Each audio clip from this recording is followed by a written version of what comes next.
la mañana con 59 minutos. Ministra, bienvenida, gracias por acompañarnos en este día en Primera Impresión. Bueno, estábamos revisando lo que dicen algunas autoridades del Carchi con respecto a esta finalización de esta paralización que duró varios días y como veíamos, revisábamos algunas cifras, dejó 14 millones de dólares en pérdidas.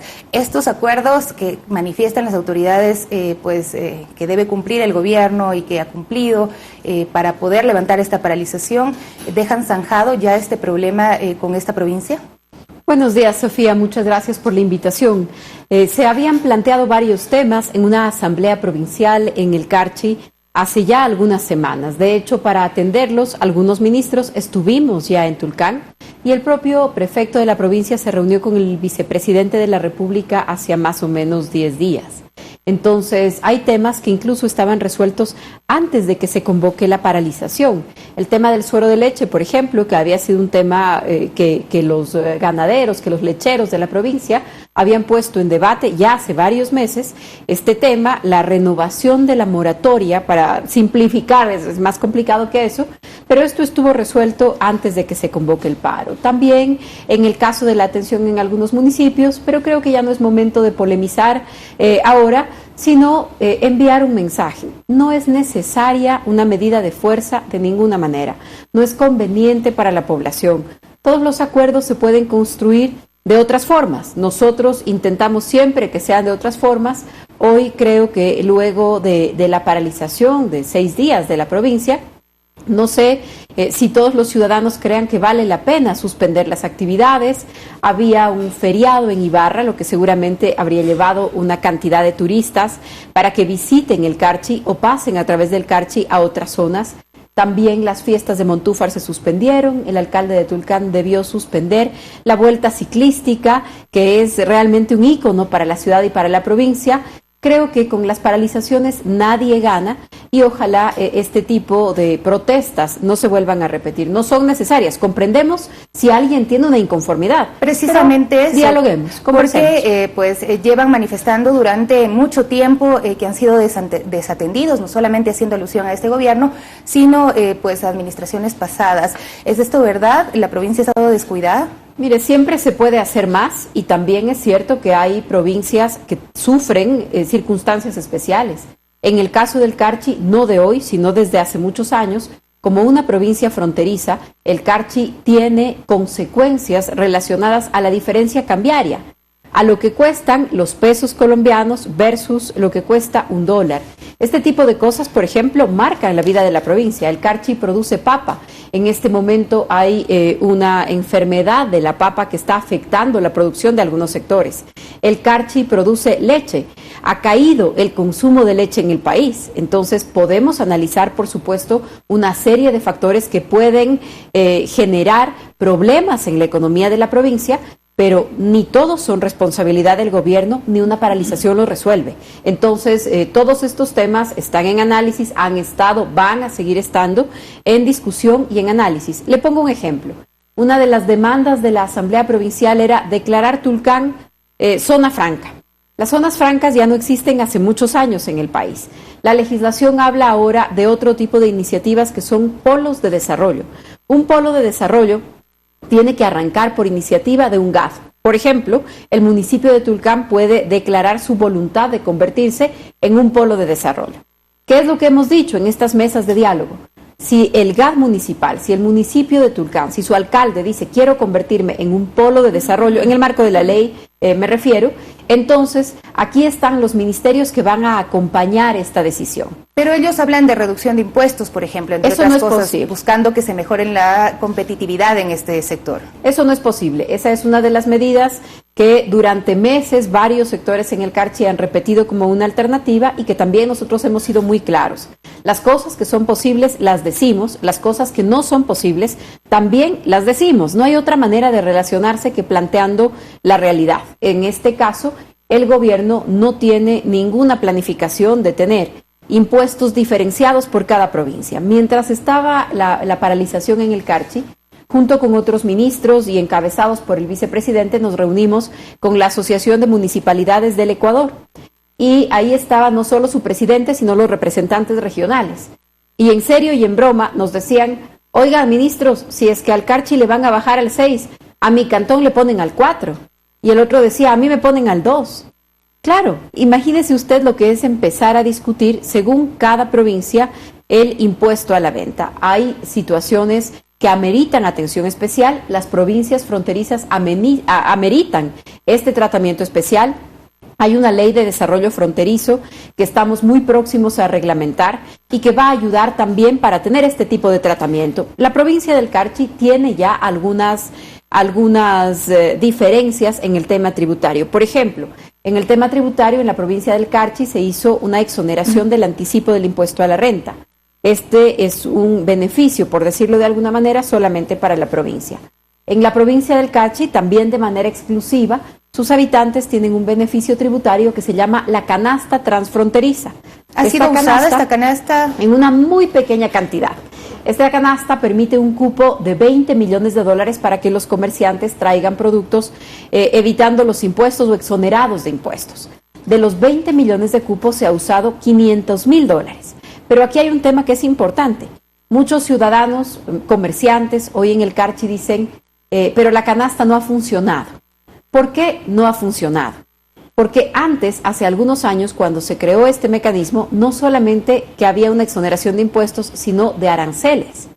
Ahora que cada vez hay menos productos con aranceles, porque el gobierno tiene una política diferente sobre el tema arancelario, como cada vez hay menos productos con aranceles, ya el beneficio solamente del impuesto no hace que la diferencia de precios sea tan grande para los comerciantes. Entonces, esto no tiene que ver con una afectación que se haya de alguna manera desatendido a la provincia, sino que esta modificación en tributos, este tema del tipo cambiario, trae consecuencias que por supuesto nosotros estamos dispuestos, interesados en trabajar y en resolver juntos. Esa es la única manera de avanzar. Se han firmado precisamente 12 acuerdos. Ministra, con respecto a las pérdidas, nosotros tenemos el dato de $14 millones.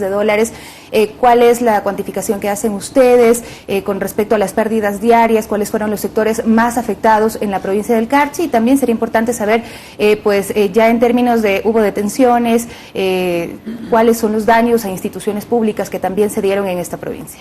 Sí, lamentablemente, y yo quiero creer que se trató de personas que se infiltraron en una protesta que era pacífica.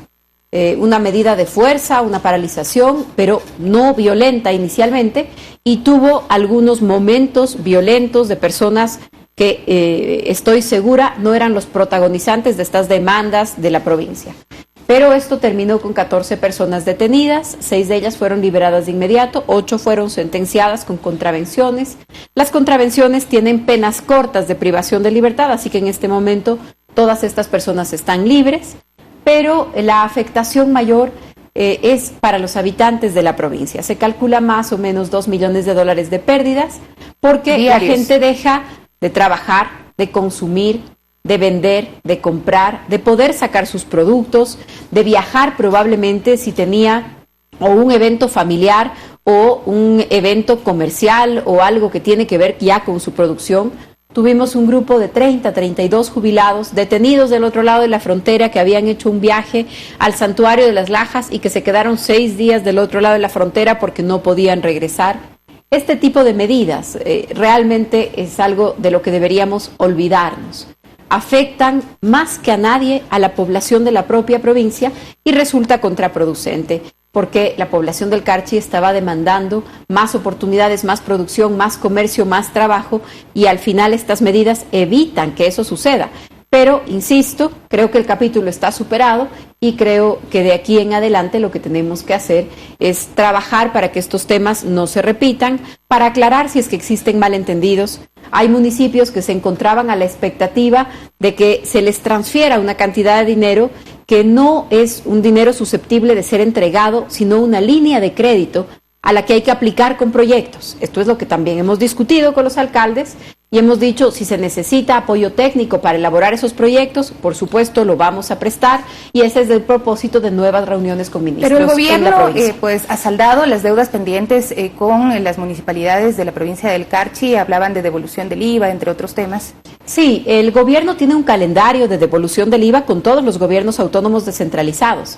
Este es un tema que hace parte hoy de nuestra realidad financiera, una serie de atrasos en pagos atrasos también heredados de los que nos estamos poniendo al día y que muchas veces dificultan, no solamente con los GAT, sino con otros sectores del país, el tema de los pagos. Tenemos un calendario, en ese calendario hay ya una planificación sobre cómo pagar, privilegiando a los municipios más pequeños. Para los municipios más pequeños del país, esta devolución del pago del IVA en sus actividades, en sus compras, pagan IVA, el gobierno se los devuelve. Esta devolución para los municipios más pequeños representa cantidades muy importantes que tal vez para los más grandes no están a la expectativa de que eso suceda para poder desarrollarse y desarrollar sus actividades. Entonces, hay un calendario, en ese calendario vamos a privilegiar a los municipios más pequeños.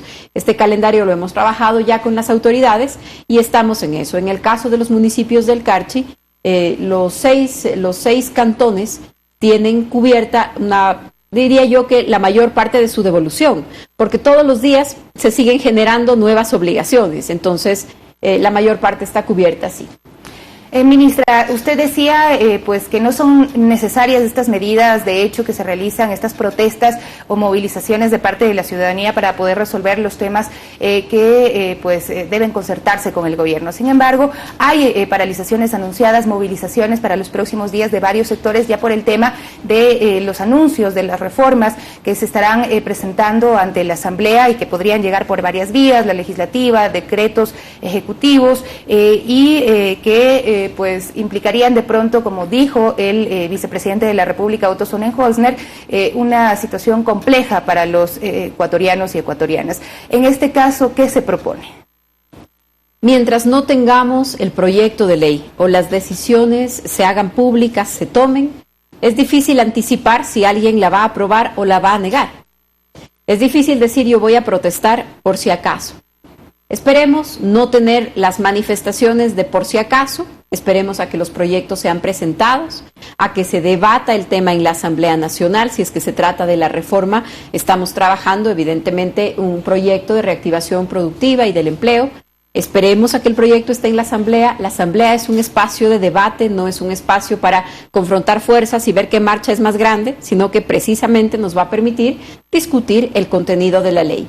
Por supuesto, si hay sectores que en cualquier circunstancia, inclusive antes de conocer la ley, manifiestan su descontento, están en su derecho siempre que esto no afecte a otras personas, siempre que no se afecten bienes públicos o privados o la posibilidad de que otras personas vayan a su trabajo y desarrollen sus actividades normales. Pero ya hay estos anuncios de la CONAIE, del FUT también y de otras organizaciones indígenas y algunos colectivos ciudadanos. Frente a esto, ¿qué es importante que el gobierno también destaque en este momento? Porque de lo que se dice sin conocer el proyecto, como bien usted lo manifiesta, han estado discutiendo la puerta cerrada, hay la idea de que se va a incrementar el IVA, de que se podrían tocar subsidios y demás. Entonces esto sin duda puede preocupar a la ciudadanía. ¿Qué va a pasar con este proyecto? ¿Nos puede adelantar algo de lo que tiene este proyecto? No puedo adelantarle precisamente para evitar que todas las elucubraciones sean las que marquen el debate. Nosotros queremos que el debate esté marcado por las propuestas, por las ideas, y una vez que estas ideas estén ya planteadas en un documento oficial entregado a la Asamblea, estamos todos dispuestos a tener los más amplios debates con los distintos sectores del país, con los sectores productivos, con los sectores sociales, con los sectores de trabajadores. Vamos a escuchar, por supuesto, qué es lo que opinan sobre estas medidas, pero gobernar es tomar decisiones y eso es parte de lo que nosotros procuramos hacer. El presidente de la República está siempre pendiente de evaluar una decisión. Siempre antes de tomar una decisión, el presidente evalúa qué es lo que implica, qué implica para el país, qué implica para cada uno de los sectores, si es que esto permite lograr los objetivos. El presidente lo ha dicho, los grandes objetivos de este segundo momento de su gobierno. El primer momento, tal vez los grandes objetivos eran políticos, institucionales, democráticos, libertades. Los grandes objetivos de este segundo momento son empleo, reactivación económica, y todas las decisiones están destinadas, están orientadas hacia allá. Pero de lo que se ha adelantado de este proyecto, el vicepresidente Otto Sonnenholzner, lo vuelvo a mencionar, había dicho que para lograr este equilibrio en el país, en la economía, la única forma es reducción de gasto e incremento de ingresos. ¿Y cómo se podrían incrementar los ingresos de manera urgente? Entendemos que es a través del incremento de los impuestos. Entonces, obviamente, efectivamente ya hay algunas pistas de lo que podría ocurrir y también pues posiciones marcadas desde algunos bloques legislativos que han dicho, si es que es incremento de impuestos, nosotros vamos a decir no. Bueno, las marchas del por si acaso, las preguntas del por si acaso, yo prefiero responder a cada uno de los temas que van a estar contenidos en el proyecto de ley cuando este proyecto sea presentado. Y lo que sí le puedo decir es que creo que el proyecto va a hacer mucho bien al empleo y a la economía. No creo que vaya a ser un proyecto lleno de problemas, de inconvenientes. Al contrario, yo creo que va a ser un proyecto en donde muy distintos sectores van a poder ver oportunidades, en donde van a poder ver que se simplifica su vida, que se simplifica la cantidad de obligaciones que pone el Estado, que facilita la inversión, el emprendimiento. Esa es la orientación que tiene el proyecto. ¿Para qué sectores podrían darse cambios a través Le acepto la entrevista para unas horas después de que esté presentado el proyecto. ¿Cuándo se va a presentar? Le he comentado varias veces en términos generales que es lo único que vamos a hacer. ¿Cuándo se va a presentar? Se hablaba de lunes, ahora se dice el jueves, específicamente se tiene una fecha. Esta semana está presentado, así que puedo reservarme ya para estar aquí la próxima semana. Muchas gracias. Pues le tendremos acá. Entiendo que el día de hoy tienen pues también un encuentro con los gobernadores de las provincias, va a haber una planificación, se va a cuidar la seguridad pues también de lo que podría ocurrir en torno a estas posibles paralizaciones que ya se han anunciado. En el día a día del trabajo de las gobernaciones sí tenemos algunos sectores que plantean sus demandas, tenemos algunos sectores que se movilizan, algunos no necesariamente en protestas, sino movilizaciones para plantear una causa. Este fin de semana tuvimos diferentes movilizaciones en Quito. Esto hace parte de la vida regular de una ciudad.